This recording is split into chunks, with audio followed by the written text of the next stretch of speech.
मोची की बेटी। एक सुंदर कहानी। उसको सभी कलवा कलवा कहते थे। वो पेशे से एक मोची था। वो अपनी इकलौती बेटी कम्मा के साथ एक गांव में रहता था। जब उसकी बेटी कम्मा 16 बरस की हुई तो उसके शरीर में जबरदस्त परिवर्तन दिखने लगे। वो हर दिन ही पहले से अधिक आकर्षक दिखने लगे। उसके अंग अंग से जवानी जैसे टपकने लगी थी। हर नौजवान उसको देखते ही उसकी तरफ आकर्षित होने लगा। उसी गांव के सबसे बड़े जमींदार ठाकुर भंवर सिंह कम्मों पर आसक्त हो गए। कम्मों तो जैसे उनकी नजरों में ही बैठ गई थी और वो कम्मों को देखने या बात करने का कोई भी मौका नहीं छोड़ते थे। कई बार उनकी नजरें कम्मों से मिली थी और इसी तरह उन्होंने एक दिन आंखों आंखों में अपने प्रेम का इजहार कर दिया। भोली भाली कम्मों ठाकुर भंवर सिंह के प्रेम के झांसे में आ गई। ठाकुर भंवर सिंह अब तो लगभग हर दिन ही कम्मों से खेतों में या अन्य सुनसान जगहों पर मिलने लगे। कम्मों बहुत खुश रहती थी क्योंकि वो जानती थी कि ठाकुर भंवर सिंह जी का गांव में क्या स्थान था। जब गर्मियों का मौसम आया तो बहुत से परिवर्तन आ गए।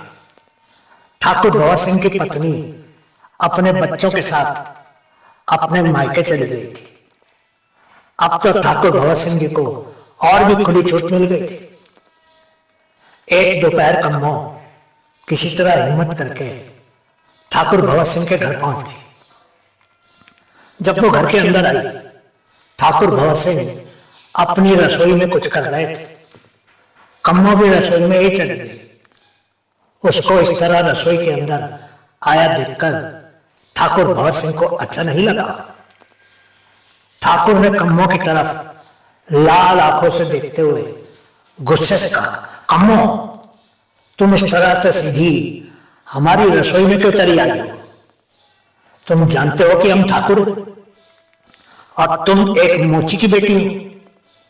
तुम्हारे लोगों को तो हमारे घर के अंदर भी प्रवेश करने की अनुमति नहीं है और तुम तो सीधे हमारी रसोई के अंदर आ गई। तुम शायद ये भूल गई हो कि तुम भी मोची है। कम्मों का दिल बुरी तरह से आहत हो गया। उसकी आंखों से आंसू गिरने लगे क्योंकि वो समझ गई थी ठाकुर भंवर सिंह का प्रेम सिर्फ लालसा और वासना ही था और वह सिर्फ उसके शरीर का आनंद लेता रहा था। उसने खेतों में और अन्य कई जगहों में कम्मों के साथ शारीरिक संपर्क भी स्थापित किया था और उसको खूब चूमा चाहता था। वही ठाकुर भंवर सिंह अब उसके रसोई के अंदर आने पर भी आपत्ति दिखा रहा था।